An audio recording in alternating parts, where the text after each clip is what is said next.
pagi, salam sejahtera, dan salam sehat untuk kita semua.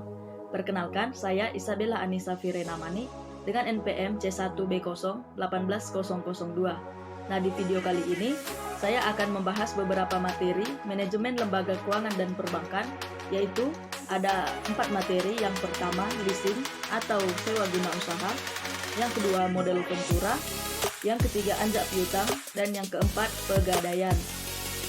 Nah, adapun materi yang pertama yang saya bahas yaitu mengenai leasing atau sewa guna usaha. Sewa guna usaha menurut keputusan materi keuangan nomor 1199/KMK-01/tahun 1991 pada 21 November tahun 1991 tentang kegiatan sewa guna usaha, yaitu kegiatan pembiayaan dalam bentuk penyediaan barang modal baik secara guna usaha dengan hak opsi atau sewa guna usaha tanpa hak opsi untuk digunakan oleh lisi selama jangka waktu tertentu berdasarkan pembayaran secara berkala. Dapat disimpulkan bahwa sewa guna usaha adalah suatu kontrak atau persetujuan sewa-sewa menyewa. Sedangkan objek sewa guna usaha adalah barang modal dan pihak lisi memiliki hak opsi dengan harga berdasarkan nilai sisa.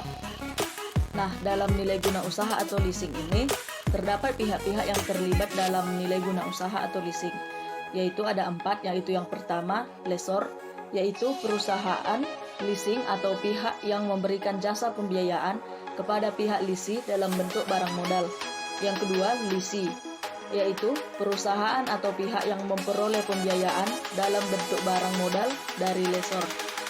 Yang ketiga, supplier, yaitu perusahaan atau pihak yang mengadakan atau menyediakan barang untuk dijual kepada lisi dengan pembayaran secara tunai oleh lessor.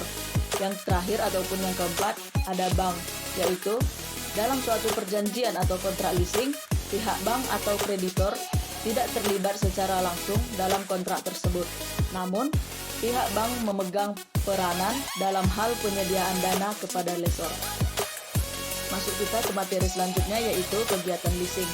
Nah, kegiatan-kegiatan yang dilakukan antara satu perusahaan leasing dan perusahaan leasing lainnya dapat berbeda. Nah, dalam surat keputusan Menteri Keuangan nomor 1169/KMK nomor 01 tahun 1991, yaitu pada tanggal 21 November 1991, kegiatan leasing dapat dilakukan dengan 2 cara, yaitu yang pertama, melakukan sewa guna usaha dengan hak opsi bagi lisi.